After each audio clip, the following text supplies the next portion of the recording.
Hey guys, so I want to show you how to do these two practice problems. Please use the mole conversion diagram that I gave you in the assignment. It's really going to show you how to set up the problem. All right, but first let's read the problem, see what we're working with.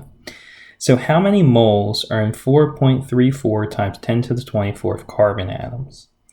So really when you read these problems, you have to figure out what am I starting with, what am I trying to find or finish with.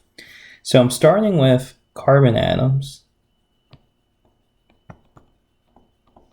and I'm finishing, or I want to find moles. So that's where this mole conversion diagram is going to come into play. So I know I'm starting with atoms, and I'm finishing with moles. So another name for a particle is just an atom.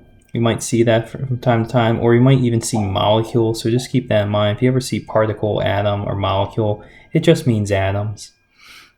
And I want to finish with moles.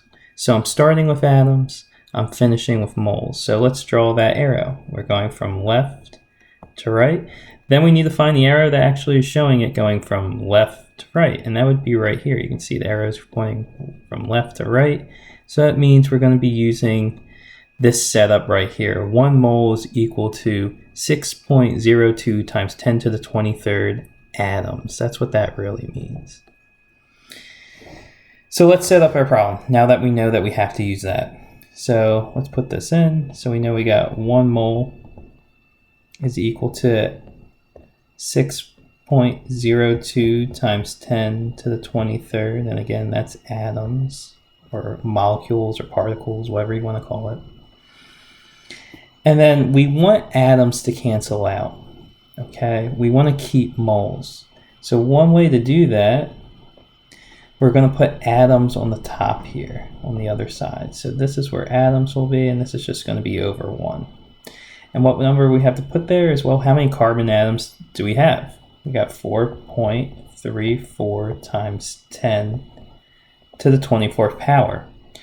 So now that we have our problem set up, if you look, atoms are going to cancel out, which is exactly what we want because we want to be left with moles.